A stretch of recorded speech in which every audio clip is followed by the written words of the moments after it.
नमस्कार दोस्तों, online YouTube channel पर आपका स्वागत है। मैं शंकर लाल सैनी। आज हम लोग चर्चा करेंगे जो विश्व के अंतर्गत जो प्रमुख महासागर हैं, उन प्रमुख महासागरों की हम लोग चर्चा करेंगे। तो दोस्तों, दुनिया के अंतर्गत है वो महासागरों की संख्या कितनी मानी गई है, तो याद रखिएगा दुनिया में 5 महासागर माने गए हैं। इनके अंतर्गत है सबसे बड़ा प्रशांत है और सबसे छोटा है जिसको नाम दिया है आर्कटिक महासागर। दोस्तों, सबसे पहले बात करते हैं हम कि महासागर क्या होता है।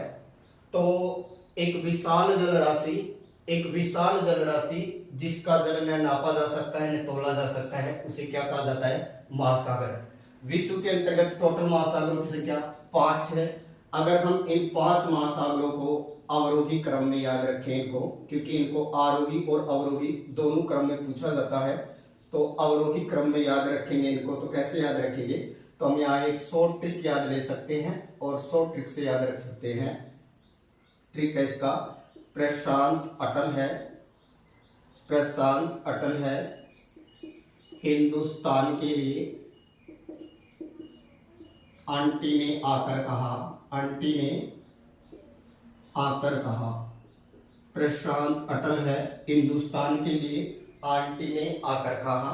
तो सबसे बड़ा प्रशांत महासागर, दूसरे बड़ा अटलांटिक महासागर, तीसरा बड़ा हिंद महासागर और चौथा हो जाएगा अंटार्कटिक और पांचवा हो जाएगा आर्कटिक। तो याद रखिएगा प्रशांत महासागर ये दुनिया का सबसे बड़ा महासागर है। दूसरे नंबर पर अटलांटिक महासागर है, तीसरे नंबर पर हिंद है, चौथे पर अंटार्कटिक है और पांचवे पर आर्कटिक माना जाता है। आर्कटिक को उत्तरी ध्रुव महासागर भी कहा जाता है। तो याद रखिए आर्कटिक का दूसरा नाम क्या है? उत्तरी ध्रुव महासागर। जबकि अंटार्कटिक का दूसरा नाम क्या है? इसको दक्षिणी ध्रुव महासागर के तौर पर जाना जाता है। इसे दक्षिणी ध्रुव महासागर कहा जाता है। फिर आता है तीसरे नंबर वाला, इसको हिंद महासागर और इसका पुराना नाम मिलता है रत्नाकर। याद रखिए दुनिया का एकमात्र महासागर है हिंद महासागर, जिसका नाम किसी देश पर रखा है। हिंदुस्तान के कारण इसको हिंद महासागर कहा जाता है।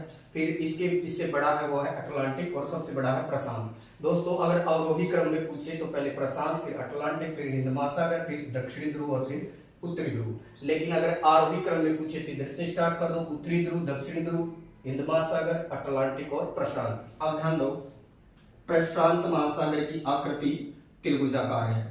प्रशांत महासागर की आकृति कैसी है? त्रिभुजाकार। जबकि अटलांटिक महासागर की आकृति अंग्रेजी के अक्षर एस की जैसी है। त्रिभुजाकार कौन है? प्रशांत है। एस की तरह कौन है? अटलांटिक है। और जो अंग्रेजी के अक्षर एम की तरह का डिजाइन बनाता है वो है हिंद महासागर। चौथे वाले का कोई आकृति नहीं बनता है, लेकिन जो सबसे छोटा है ये अंग्रेजी का अक्षर डी की तरह बनाता है आकृति। तो अंग्रेजी का डी अक्षर की तरह की आकृति बनाता है। कितने नंबर वाला? 5 नंबर वाला। दोस्तों, त्रिभुजाकार प्रशांत है, अटलांटिक की आकृति एस की तरह है, हिंद महासागर की एम की तरह है, चौथा वाला कोई आकृति नहीं बना रहा विशेष, और पांचवा अंग्रेजी के अक्षर डी की तरह की आकृति बनाता है। दोस्तों, जो प्रशांत महासागर है, इस प्रशांत महासागर के अंतर्गत हम लोग बात करें कि जो सबसे बड़ा महासागर माना गया है प्रशांत महासागर, इसका जो सबसे गहरा गर्त है, इस गहरे गर्त का नाम है मेरियाना ट्रेंच। मेरियाना ये प्रशांत महासागर का सबसे गहरा गर्त है, जो 11,022 मीटर गहरा माना जाता है। जो अटलांटिक महासागर है, इसका जो कहें कि जो सबसे गहरा गर्त है वो है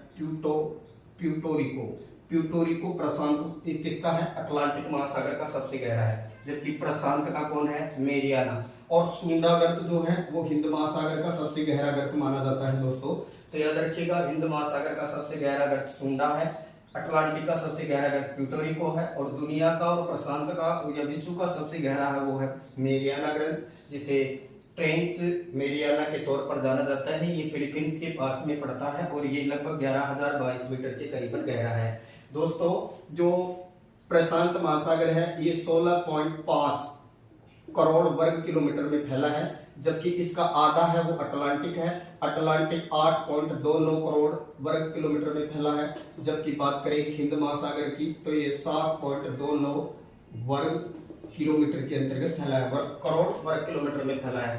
तो प्रशांत का आधा कौन है? अटलांटिक है। तो याद रखिए प्रशांत का आधा है अटलांटिक। अब बात करें दुनिया की जो सबसे लंबी जो समुद्री पर्वतमाला है, क्योंकि अगर महासागर में सिंगल पर्वत है तो उसको द्वीप कहा जाता है, सिंगल पर्वत है तो उसको द्वीप कहा जाता है। लेकिन अगर महासागर में पर्वतमाला है, श्रृंखला है, और पर्वतमाला है अगर महासागर में, तो उसको कटक कहा जाता है। तो दुनिया की सबसे लंबी कटक वाला कौन है? अटलांटिक है, जिसमें एस के आकार वाली कटक है, जिसको ऊपरी पार्ट में बोलते हैं डॉल्फिन कटक, नीचे की तरफ बोलते हैं चैलेंजर कटक। तो ये जो कहें कि मध्य अटलांटिक कटक है, जो 14,000 किलोमीटर लंबाई लिए हुए है, ये अटलांटिक महासागर में है, जो कि आइसलैंड से शुरू होती है और दक्षिण तक चली जाती है। 14,000 किलोमीटर लंबी पर्वत श्रृंखला के तौर पर इसे जाना जाता है। तो दोस्तों, दुनिया में 5 महासागर हैं, इनका अवरोही क्रम याद कैसे रखेंगे? प्रशांत अटल है हिंदुस्तान के लिए, एंटीनी आकर कहा, उधर से आए तो आरोही क्रम हो जाएगा और इधर से चले तो अवरोही क्रम। फिर प्रशांत महासागर का पहला है, अटलांटिक दूसरा है, हिंद का तीसरा है, और आर्कटिक का चौथा है, अंटार्कटिक जो कि कौन सा है? उत्तरी ध्रुव। उत्तरी ध्रुव को आर्कटिक के तौर पर जाना जाता है, जबकि अंटार्कटिक को बोलते हैं दक्षिणी ध्रुव। सिंगल पर्वत को द्वीप बोलते हैं, पर्वतमाला को समुद्र में इसको कटक बोलते हैं। अब दोस्तों, इन महासागरों की स्थिति कहाँ है और इन महासागरों से संबंधित और क्या विशेष बातें हैं, तो याद रखिए, महासागरों की औसत गहराई कितनी है? 3800 मीटर मानी जाती है। महासागरों की औसत गहराई कितनी मानी गई है? औसत गहराई, तो महासागरों की औसत गहराई कितनी मानी गई है? 3800 मीटर मानी है। जबकि महाद्वीपों की या स्थल की औसत ऊंचाई की अगर हम लोग बात करते हैं, स्थल की या महाद्वीपों की औसत ऊंचाई, तो ये 840 मीटर मानी जाती है। फिर बात करें हम लोग कि जो लवणता है या औसत लवणता है महासागरों की, ये 35 प्रति 1000 ग्राम मानी जाती है। एक यानी ये कहें कि 35 प्रति 1000 ग्राम ये औसत माना गया है लवणता का। और या बात करें महासागरों में अगर तापमान की हम लोग बात करते हैं, तो ये 5 डिग्री से लेकर के और 32 डिग्री सेल्सियस तक टेम्परेचर होता है। तापमान और लवणता ये 2 महासागरों के बड़े महत्वपूर्ण गुण हैं। अब हम बात करते हैं इन महासागरों से संबंधित कुछ विशेष बातों की या स्थिति की। तो दोस्तों, कौन सा महासागर कहाँ स्थित है, तो हम सबसे पहले छोटा मैप बनाते हैं। ये आपका दक्षिणी अमेरिका महाद्वीप बना देंगे, इसको मान लीजिएगा ये दक्षिणी अमेरिका है। ये आपका मान लीजिएगा उत्तरी अमेरिका है। ये आपका ग्रीनलैंड हो जाएगा, आइसलैंड, फिर ये आपका स्कैंडिनेवियन प्रायद्वीप आ जाएगा, स्कैंडिनेवियन प्रायद्वीप, फिर आइसलैंड वगैरह, ये आपका इंग्लैंड वगैरह। फिर हम बना लेते हैं यहाँ आपका अफ्रीका कॉन्टिनेंट, ये भूमध्य सागर, फिर ये लाल सागर अरब प्रायद्वीप, फिर ये हमारा भारतीय प्रायद्वीप, भारत इंडो चाइना, ये आपका जापान वाला एरिया, मतलब एशिया महाद्वीप। और इधर बात करें तो ये आपका ऑस्ट्रेलिया, मान लीजिएगा ये आपका कौन हो जाएगा? कारपेंटरिया की खाड़ी, ऑस्ट्रेलिया हो जाएगा। फिर बात करें इधर दक्षिण में कौन आ जाएगा, तो अंटार्कटिका आ जाएगा। अब दोस्तों, प्रशांत महासागर दोनों तरफ की स्थिति रखता है। इधर तो बोलते हैं पूर्वी प्रशांत महासागर, और उधर की तरफ हम लोग बात करेंगे तो इधर की तरफ इसको नाम देंगे पूर्वी प्रशांत महासागर, और उधर वाला कहलाएगा पश्चिमी प्रशांत। तो ये हो गया पूर्वी प्रशांत और ये हो गया पश्चिमी प्रशांत। फिर बात करें हिंद महासागर की, तो ऑस्ट्रेलिया का उत्तरी पार्ट, ये आपका हिंद महासागर की स्थिति है। तो हिंद महासागर एशिया की दक्षिण में है, ऑस्ट्रेलिया के किधर बताएंगे, तो उत्तर पश्चिम की तरफ है, ये अंटार्कटिका के उत्तर की तरफ है। फिर बात करें ये आपका अफ्रीका हो गया, और ये एस की आकृति वाला ये वाला हो जाएगा आपका अटलांटिक महासागर, और ये जो एम की आकृति बना रहा है ये आपका हो गया हिंद महासागर। बात करें इधर जो आपका बे फिन द्वीप है, विक्टोरिया द्वीप है, ये ग्रीनलैंड का जमा हुआ पार्ट है, ये पूरा का पूरा ये आर्कटिक सागर है। ऊपर वाले पार्ट में पूरा का पूरा कौन सा महासागर है? आर्कटिक है। और इनके नीचे दक्षिण की तरफ इन्हीं का जो रूप है वो कहलाता है दक्षिणी ध्रुव महासागर। तो ऊपर की तरफ उत्तरी ध्रुव और नीचे की तरफ कौन सा महासागर है? दक्षिणी ध्रुव महासागर है। दोस्तों, प्रशांत महासागर से ज्यादा जो लवणता है वो आपके अटलांटिक महासागर की मानी जाती है। अब हम बात करें दुनिया में सर्वाधिक लवणता वाला जो झील है वो है आपका वान झील, जो कि टर्की या तुर्की के अंतर्गत पड़ता है, जिसके अंतर्गत सर्वाधिक लवणता है 333। इसके बाद में सेकंड नंबर पर आता है आपका मृत सागर। सेकंड नंबर पर दुनिया में लवणता में कौन आता है? तो मृत सागर है। अब दोस्तों, जो प्रशांत महासागर है, ये जो प्रशांत महासागर है इस प्रशांत महासागर में लगभग 2000 द्वीप बने हैं। अब इनमें बात करें तो हम जो प्रशांत महासागर की तरफ जो पड़ेगा बड़ा, वो पड़ेगा New Guinea. Papua New Guinea वाला पार्ट है वो प्रशांत महासागर के अंतर्गत पड़ता है।